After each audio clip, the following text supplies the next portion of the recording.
ప్రభుత్వం నుంచి TTD board member అలాగే పోలీస్ కానీ ఒక్కొక్కళ్ళు వెళ్ళి ఈ రోజున వారు ఎవరైతే చనిపోయారో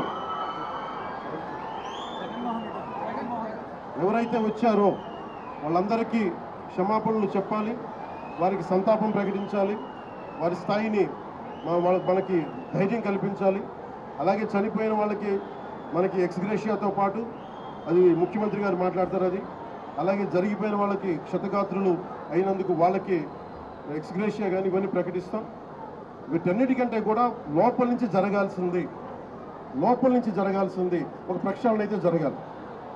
మొన్న జగదీప్ గౌరవ vice president honourable vice president కూడా ఇదే చెప్తా ఉన్నా. టీటీడీ బోర్డు మనకి విఐపి ఫోకస్ నుంచి కామన్ మెన్ ఫోకస్కి వెళ్ళాలి. విఐపీలు ముందు కాదు, ప్రప్రథమ priority, first priority should be common men. సామాన్య భక్తులు వాళ్ళు ప్రయారిటీ కావాలి టీటీడీకి.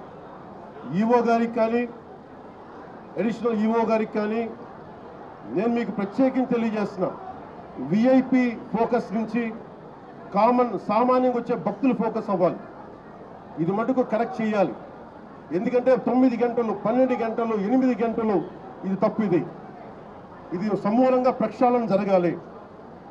కుదిరితే 1-2 గంటల్లో వెళ్ళిపోవాలి, లేదంటే వాళ్ళు విశ్రాంతి గదుల్లో వెయిట్ చేయాలి.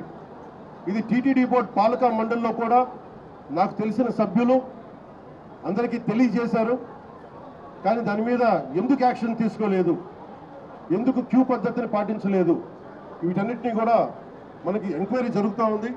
ముఖ్యమంత్రి గారు దీని మీద రివ్యూ చేస్తూ ఉన్నారు. కానీ దానికంటే ముందు మేము దీనికి బాధ్యత తీసుకుంటున్నాం. భవిష్యత్తులో ఇలాంటివి జరగకూడదు, ఇక్కడైనా కాదు ఏ గుళ్ళోనూ జరగకూడదు. ప్రత్యేకించి టీటీడీకి ఈరోజు జరిగింది చాలా నాకు వ్యక్తిగతంగా చాలా గాయపరిచింది.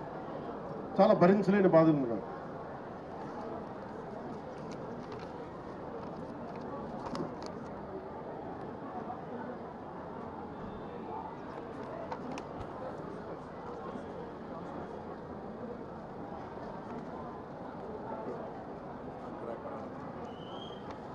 ఎంతమంది పోలీస్ ఫోర్స్ ఉన్నారని చెప్పడానికి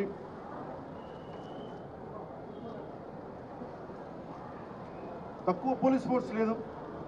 1100 మంది పోలీసులు, 2 అడిషనల్ ఎస్పీలు, 11 డిఎస్పీలు, 38 ఇన్స్పెక్టర్సు, 78 మంది సబ్ ఇన్స్పెక్టర్సు, స్పెషల్ పార్టీస్ 16 చొప్పున ఒక్కొక్క పార్టీకి 12 మంది.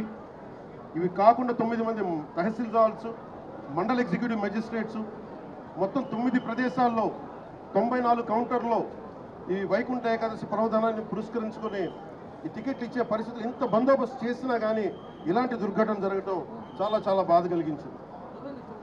అలాగే మన రామనాయుడు స్కూల్ బైరాగపట్నంలో ఈ తొక్కిసలాట్లో 5 మంది చనిపోయారు, 37 మంది గాయపడ్డారు. ఇది విష్ణు నివాసం దగ్గర ఒకళ్ళు చనిపోయారు. చనిపోయిన 6 మందిలో 4 మంది ఆంధ్ర నుంచి, ఒకరు తమిళనాడు నుంచి, ఇంకొకరు కర్ణాటక కేరళ ఉంది. దీనికి చిన్న కన్ఫ్యూజన్, కర్ణాటక అని చెప్తా ఉన్నారు, కేరళ నుంచి. ఇది ఇంతమంది పోలీస్ ఫోర్స్ పెట్టుకొని కూడా ఎక్కడో ఒక నిర్లక్ష్యం అయితే చూపించారు అందరూ. దీని నుంచి తప్పించుకోవడానికి మేమెవరూ ప్రయత్నం చేయట్లా. అంటే మనం ఒక చేసి పోలీస్ బందోబస్తు, ఇప్పుడు నేను వచ్చేస్తే చూశారు మీరు, బందోబస్తు ఉందా అంటే ఉంది, పోలీసులు ఉన్నారా అంటే ఉన్నారు, డ్యూటీ చేశారా అంటే చెప్పే వాళ్ళకి ప్లానింగ్ లేదు, డిజాస్టర్ మేనేజ్మెంట్. ఇలాంటి తొక్కిసలాట జరిగినప్పుడు సహాయక చర్యలు ఎలా ఉండాలి.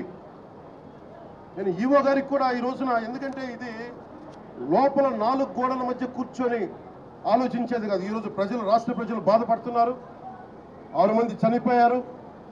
ఈ రోజున ఈవో శ్యామలరావు గారు కానీ, అడిషనల్ ఈవో వెంకయ్య చౌదరి గారు కానీ, టీటీడీ బోర్డు చైర్మన్, మీరందరూ కూడా టీటీడీ బోర్డు మీరు బాధ్యత తీసుకోవాలి దీని మీద.